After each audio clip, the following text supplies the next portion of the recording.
Hello everyone, Shrimati मोहरी देवी Tapadia girls college के YouTube channel पे आपका स्वागत है। आज हम केमिस्ट्री क्लास में जो टॉपिक डिस्कस करने वाले हैं वो आपके हैं explanation of magnetic properties in transition complex. देखिए, ये जो अपन ट्रांजिशन कॉम्प्लेक्स से रिलेटेड आपकी मैग्नेटिक प्रॉपर्टीज़ की बात कर रहे हैं, तो उसमें अपन ने जो आपकी D1, D2, D3 और अपन ने मैक्स जो D4 है वहाँ तक का जो विन्यास है उसकी अपन यहाँ पर बात कर चुके हैं। अपन ने यहाँ पर D1, D2, D3 और D4 है, यहाँ तक की अपन ने बात कर ली है। अब देखिए, आज अपन जो बात डिस्कस करेंगे अपन D5 और D6 और D7 से रिलेटेड है, वो यहाँ पर देखेंगे कि किस तरह से इनमें विन्यास है वो देखने को मिलते हैं। अपन ने यहाँ पर डिस्कशन किया था कि D1, D2, D3 इनके साथ यदि कोई दुर्बल या प्रबल लिगेंड उपस्थित होता है तो इनके कॉम्प्लेक्स फॉर्मेशन के अंदर किसी तरह का कोई डिस्टॉर्शन है वो नहीं देखने को मिलता, कोई आपके अलग से विन्यास है वो नहीं मिलता। लेकिन अपन ने D4 के लिए देखा था कि यदि इनमें आपके प्रबल लिगेंड उपस्थित हो तो इलेक्ट्रॉन का युग्मन होना स्टार्ट हो जाता है D4 के लिए, और दुर्बल होता है तो एक अगला इलेक्ट्रॉन Eg कक्ष में क्या हो जाता है, ट्रांजिट हो जाता है, उत्तेजित होकर उसमें चला जाता है। तो यहाँ पर अपन ने D4 तक के लिए अपन ने बात कर चुके थे और साथ में अपने इनसे रिलेटेड जो कॉम्प्लेक्स था उसकी भी अपन ने बात कर ली थी। आज अपन बात करेंगे जो D5 विन्यास है रखने वाले जो कॉम्प्लेक्स है उसमें किस तरह से आपका प्रबल और दुर्बल लिगेंड है वो यहाँ पर उपस्थित होगा, उस तरह से इसमें किस तरह का फॉर्मेशन किया जाएगा कॉम्प्लेक्स का, अपन यहाँ पर बात करने। देखिए, सबसे पहले आपको क्या पता होना चाहिए कि D5 है, इसके लिए आपका धातु आयन या अपन मेटल आयन भी कह सकते हैं कि यहाँ पर आपका जो मेटल आयन है काम में आने वाला है। जनरली उसमें बताया गया है कि वो आपके इस प्रकार से हो, Mn+2 मैग्नीज के अंदर। इसी तरह से बात करें आपका आयरन के लिए Fe+3, तो क्या बताया गया है, इन कॉम्प्लेक्सेस का जब फॉर्मेशन किया गया जिनमें इस तरह का जो धातु आयन है Mn+3, Fe+3, तो यहाँ अपने Mn+2 वाला है, तो क्या बताया गया है कि यहाँ पर जो इलेक्ट्रॉन का डिस्ट्रीब्यूशन है वो इस तरह से होगा कि यहाँ पर जो कॉम्प्लेक्स फॉर्मेशन है उसमें इनकी आकृति बदलेगी, इनके अंदर आपके संकरण का टाइप बदलेगा। तो यहाँ पर ये चीज़ किस पर डिपेंड करती है, तो अपन यहाँ पर उसके लिए बात करेंगे। सबसे पहले क्या बताया गया है कि यहाँ पर आपका जो मेटल आयन है अगर वो d ऑर्बिटल से रिलेटेड हो, जैसा अपने एग्जाम्पल में देख रहे हैं कि इनसे रिलेटेड है, तो ये क्या है, d ऑर्बिटल से रिलेटेड है। अब दो तरह की कंडीशन बताई है यहाँ पे कि यदि ये आपका d ऑर्बिटल है, इसमें स्ट्रॉन्ग फील्ड लिगेंड अगर क्या हो यहाँ पर जुड़ा हुआ हो, तो उसके फलस्वरूप क्या होगा, दूसरा वीक फील्ड लिगेंड यहाँ पर क्या हो, उपस्थित हो, तो क्या होगा। देखिए, जब स्ट्रॉन्ग फील्ड लिगेंड आपका प्रेजेंट होगा तो अपने को सबसे पहले क्या ध्यान में रखना है कि यहाँ पर जो आपका इलेक्ट्रॉन है वो पेयरिंग करना स्टार्ट कर देगा। मतलब आपका जो Eg वाला ऑर्बिटल है उसमें इलेक्ट्रॉन युग्मन करना स्टार्ट कर देता है, इलेक्ट्रॉन की पेयरिंग है वहाँ पर होगी। दूसरी बात करें, आपका वीक फील्ड लिगेंड है, मतलब दुर्बल क्षेत्र वाला, तो यहाँ पर क्या बताया गया है कि जनरली जो इलेक्ट्रॉन है वो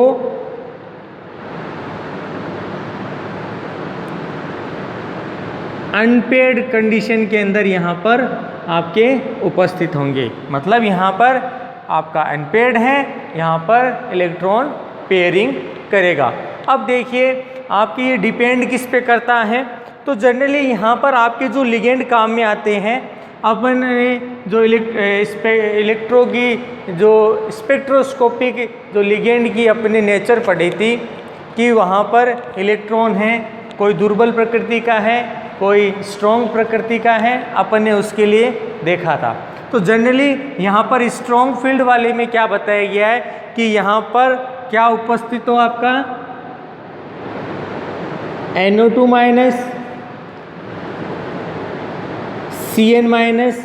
यदि इससे रिलेटेड आपका कॉम्प्लेक्स फॉर्मेशन किया जाता है तो आपका जो T2g ऑर्बिटल है उसमें क्या होने लग जाती है, आपके उसमें पेयरिंग होगी, और पेयरिंग होने के फलस्वरूप इनसे रिलेटेड जो कॉम्प्लेक्स होगा उसमें अनुचुंबकीय गुण है या आपका पैरामैग्नेटिक जो नेचर होगा वो आपका डिक्रीज हो जाता है, कम हो जाता है। कि यहाँ पर ये आपका अनुचुंबकीय गुण जो प्रदर्शित कर रहा है, पैरामैग्नेटिक जो नेचर है वो इसकी डिक्रीज हो जाएगी, कम हो जाएगी। अब दूसरी बात करते हैं कि यहाँ पर अगर ये इस तरह की कंडीशन हो और यहाँ पर जुड़ा हुआ कॉम्प्लेक्स उसमें H2O, आपका फ्लोरीन या कोई भी हैलोजन हो, ठीक है, इनसे रिलेटेड अगर कोई जुड़ा हुआ हो तो क्या बताया गया है कि इनके द्वारा जो कॉम्प्लेक्स फॉर्मेशन किया जाता है उनमें आपको वीक नेचर वाले मिलेंगे।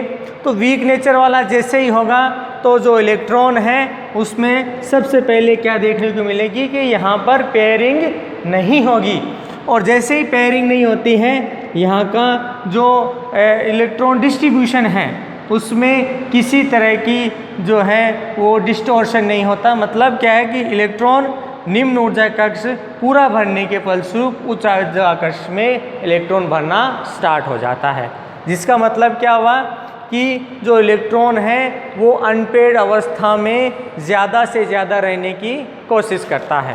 तो जैसे ही यहाँ पर अनपेयर्ड कंडीशन हुई तो यहाँ पर जो अनपेयर्ड इलेक्ट्रॉन है उनकी संख्या आपके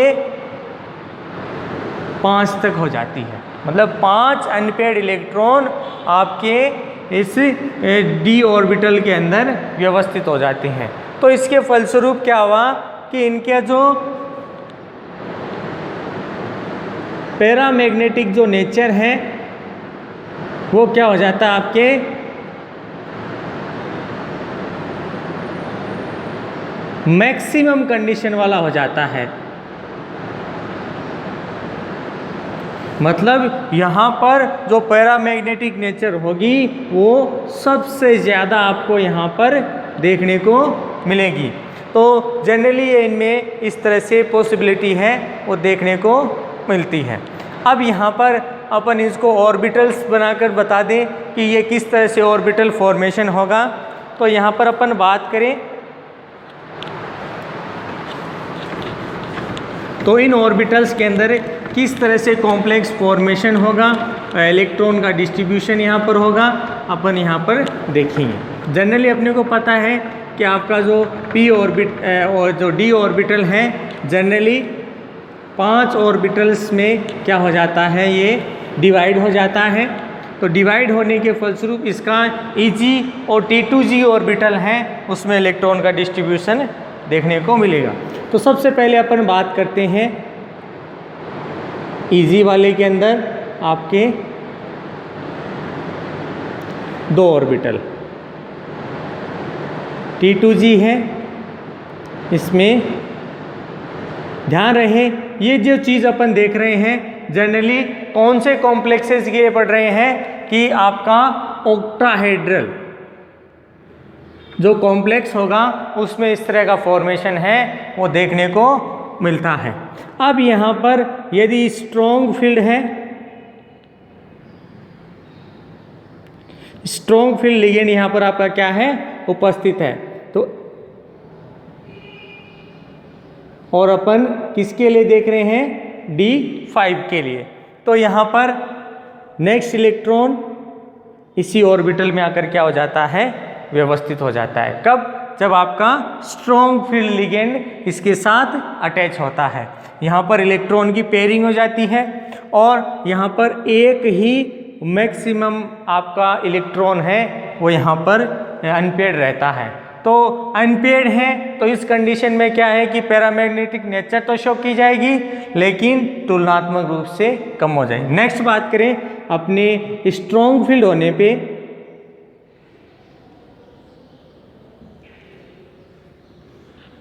तो ये अपना कॉम्प्लेक्स है। इसके लिए अपन बात करें यहाँ पर आपका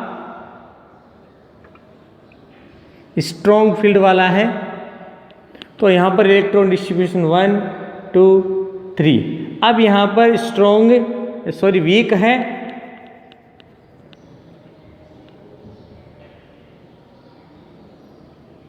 वीक फील्ड वाला लिगेंड क्या है आपके यहाँ पर प्रेजेंट है। तो नेक्स्ट इलेक्ट्रॉन आपका यहाँ से यहाँ पर क्या हो जाएगा, डिस्ट्रीब्यूशन हो गया। इस जो ऑर्बिटल फॉर्मेशन में अपन देख रहे हैं कि यहाँ पर जो इलेक्ट्रॉन है 1 2 3 और नेक्स्ट जो फोर्थ वाला इलेक्ट्रॉन है वो आपके ईजी कक्षों के अंदर क्या हो जाता है, ईजी ऑर्बिटल्स के अंदर आपके इसमें व्यवस्थित हो जाता है, ट्रांजिस्ट हो जाता है। तो क्या बताया गया है, इसके द्वारा जो आपका पैरामैग्नेटिक नेचर है वो क्या होगा, मैक्सिमम शो किया जाएगा।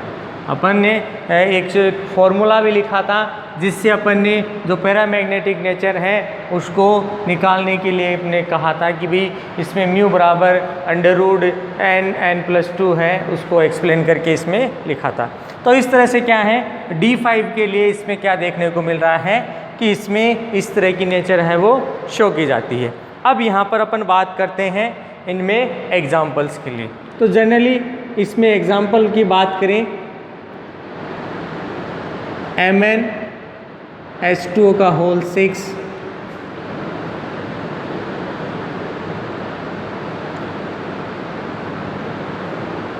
+2 वह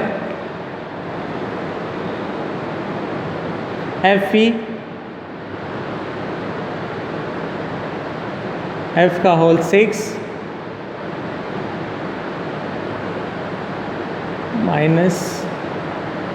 -3। तो यहाँ पर देखिए अपन क्या कह रहे हैं कि इनके लिए क्या बताया गया, इलेक्ट्रॉन डिस्ट्रीब्यूशन इस तरह से शो किया जाता है। और देखिए अपन इसमें दो तरह से चीज़ें और बता सकते हैं कि यहाँ पर अपन किसी मेटल के लिए अपन d ऑर्बिटल्स के लिए यहाँ पर डिस्टोर्स आपके इलेक्ट्रॉन कॉन्फ़िगरेशन की बात करें तो यहाँ पर सबसे पहले स्ट्रॉन्ग के लिए बात करें तो स्ट्रॉन्ग वाले के अंदर अपन बात करें तो यहाँ पर आपका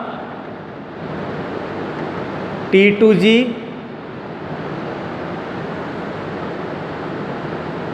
आपका हो जाएगा 5Eg0, जबकि यहाँ पर बात करें तो आपका T2G 3Eg2, इसमें जो इलेक्ट्रॉनिक विन्यास है वो इसमें आपके देखने को मिलता है। अब वहाँ पर बात करें तो यहाँ पर 5 अयुग्मित इलेक्ट्रॉन इनके कक्षकों में क्या होगा, उपस्थित होगा। दूसरी बात करें कि इनमें आपके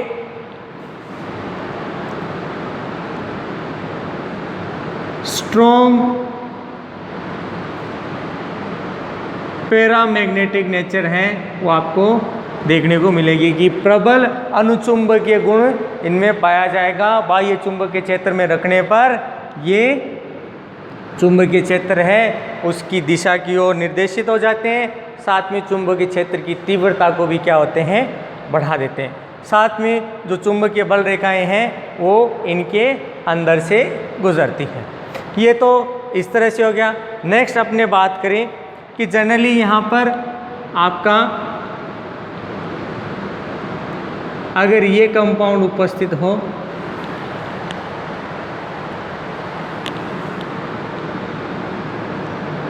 वह साथ में अपन बात करें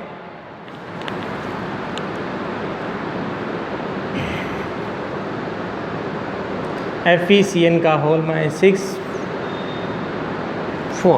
अगर इस तरह से कोई कंपाउंड आपका उपस्थित हो, सॉरी यहाँ पर 4 भी हो सकता है या 3 वाला भी कोई हो सकता है। अगर इस तरह से कोई व्यवस्थित हो तो क्या बताया गया है कि इनके अंदर सबसे पहले तो अपने की क्या देखनी है कि इनमें एक तो पेयरिंग हो रही है। पेयरिंग होते ही यहाँ पर आपको वीक पैरामैग्नेटिक नेचर देखने को मिलेगी। वीक अनुचुंबकीय गुण है वो देखने को मिलेगा। दुर्बल अनुचुंबकीय गुण इसके द्वारा क्या किया जाता है, शो किया जाता है, क्योंकि इनके अंदर अधिकतम एक अयुग्मित इलेक्ट्रॉन उपस्थित है, जबकि जो स्ट्रॉन्ग पैरामैग्नेटिक नेचर वाले हैं उनमें आपको 5 अयुग्मित इलेक्ट्रॉन देखने को मिलते हैं और उनमें इस तरह का विन्यास है वो पाया जाता है। तो स्टूडेंट्स आपको जनरली इससे रिलेटेड है ये चीज़ आपको समझ में आ गई होगी। तो यही आपके D6 और D7 के अंदर जो विन्यास है वो इसमें आपको देखने को मिलेगा। अब देखिए मैं आपके 5, 6 और 7 के लिए आपको मेन बातें हैं वो इसमें बता देता हूँ जो आपके अभी इनके अंदर शो की गई हैं। तो इसमें अपने ज़्यादातर एग्जाम्पल और इसके अंदर इलेक्ट्रॉन डिस्ट्रीब्यूशन है वही शो करेंगे। अब देखिए अपन बात करते हैं D6 के लिए बात करें तो D6 के लिए यहाँ पर अपन बात करें तो इनके अंदर जो इलेक्ट्रॉन है, अगर आपका स्ट्रॉन्ग फील्ड लिगेंड है, कैसा है स्ट्रॉन्ग फील्ड लिगेंड, तो यहाँ पर आपको जो इलेक्ट्रॉन डिस्ट्रीब्यूशन है वो आपको D वाले में T2G। अब देखिए 6 हैं तो 6 Eg0। इसी तरह से अगर आपका वीक फील्ड लिगेंड है तो आपके T2G3। अब देखिए Eg2। अब यहाँ पर इलेक्ट्रॉन Eg वाले में अगर पूरे 2 बढ़ जाते हैं तो नेक्स्ट इलेक्ट्रॉन क्या होगा आपके T2G वाले में आएगा। तो यहाँ पर T2G4 है, जबकि यहाँ पर आपके सोच रहे होंगे कि भाई यहाँ जाना चाहिए था, इलेक्ट्रॉन पेयरिंग हो रही थी, लेकिन अभी भी स्थिति वही है कि लोअर एनर्जी T2G वाले की है तो इलेक्ट्रॉन वापस T2G के अंदर आ जाता है, क्योंकि ये भी अनपेड कंडीशन किया जाता है कि यहाँ पर भी 2 कक्षक थे, दोनों में एक इलेक्ट्रॉन अनपेड कंडीशन में आ जाता है। T2G के अंदर अनपेड कंडीशन थी लेकिन एक एक्स्ट्रा इलेक्ट्रॉन आया तो वो पहले निम्न ऊर्जा कक्ष में आएगा, जो कि अपने हुंड की बहुलकता वाले से अपने जानते हैं। तो यहाँ पर आपको बात करें कि इसमें एग्जाम्पल्स की बात करें तो यहाँ पर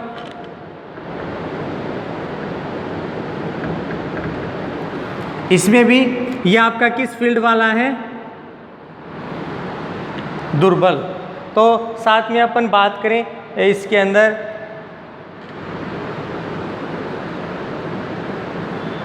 इस तरह से भी कोई व्यवस्थित हो तो इन दोनों के अंदर ही आपको वीक फील्ड लिगेंड वाले इसमें उपस्थित होंगे, तो उनमें इस तरह का इलेक्ट्रॉनिक विन्यास देखने को मिलेगा।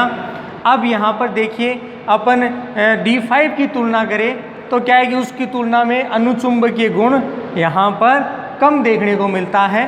क्यों?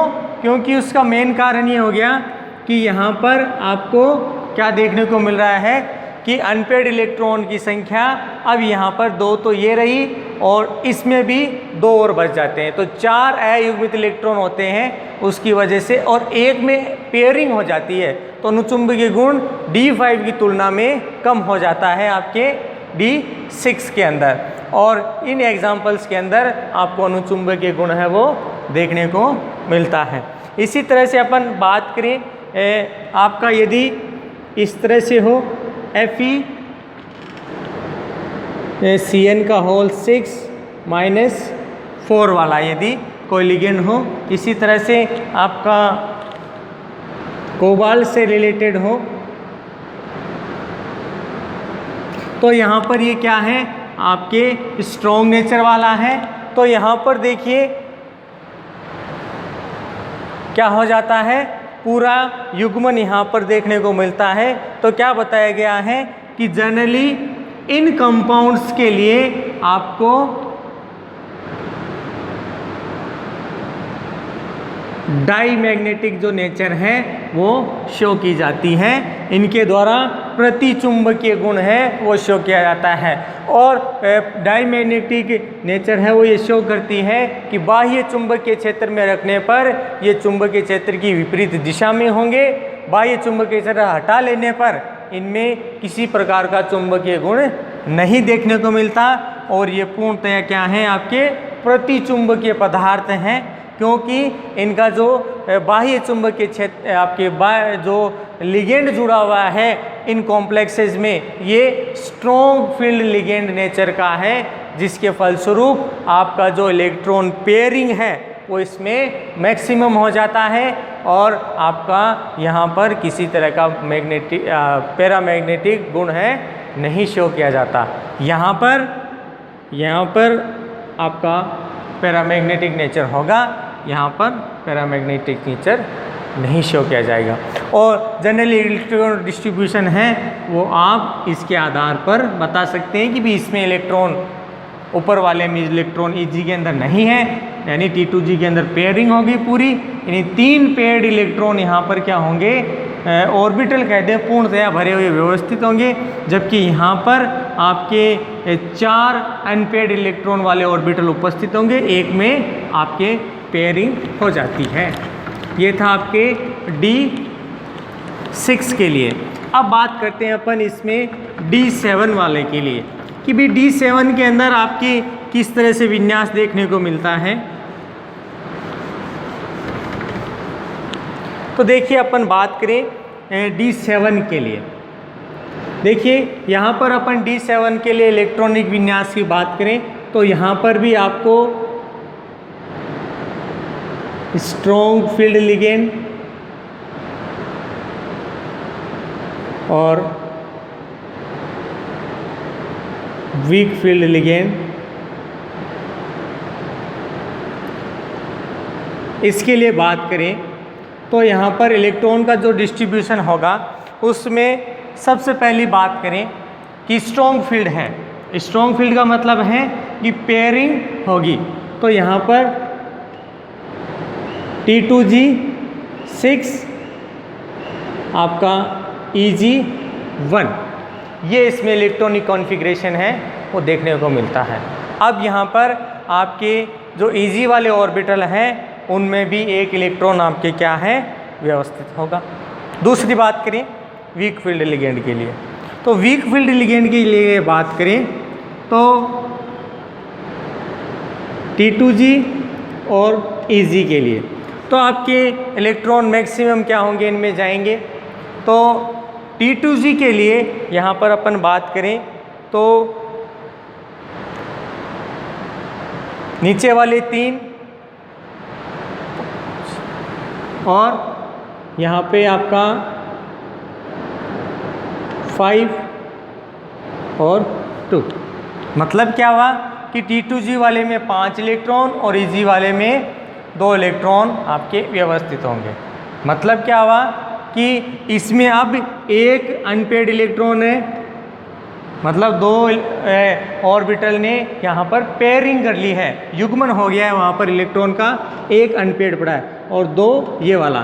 तो क्या बताया गया है कि D7 के लिए अपन बात करें तो जनरली इसके लिए भी ये क्या है आपके पैरामैग्नेटिक नेचर शो की जाएगी और यहाँ पर भी आपके पैरामैग्नेटिक। अब तुलनात्मक रूप से बात कर लें तो यहाँ पर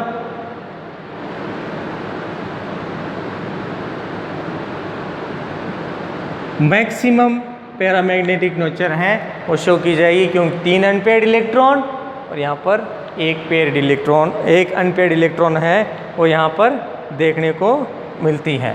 तो यहाँ पर जनरली क्या बताया गया है कि यहाँ पर जो मैक्सिमम आपके यहाँ पर जो पैरामैग्नेटिक नेचर शो किया जाता है, जनरली ये ज़्यादा स्थायित्व वाला आपको देखने को नहीं मिलता है। मतलब क्या है कि इसमें जो D6 विन्यास है ये उसी के समान ज़्यादा है इलेक्ट्रॉनिक अवस्था दिखाना है। जैसे अपने बात करें, आपका कोई कोबाल्ट का कॉम्प्लेक्स होगा, जनरली आपके 3 ऑक्सीडेशन स्टेट वाला ही स्टेबल होगा। इसमें आपके कोबाल्ट का जो 4th है आपके ऑक्सीडेशन स्टेट, उसमें ये चीज़ देखने को नहीं मिलती। तो इसके द्वारा क्या है कि इसमें D6 है वो ज़्यादा इसमें स्टेबल कंडीशन के अंदर देखने को मिलेगी। और इसके द्वारा क्या है, पैरामैग्नेटिक नेचर है वो क्या की जाएगी, इसमें ज़्यादातर शो की जाएंगी। और आपके इस तरह से क्या है कि D4, D5, D6 और D7 और D जो विन्यास है वो इसमें देखने को मिलता है।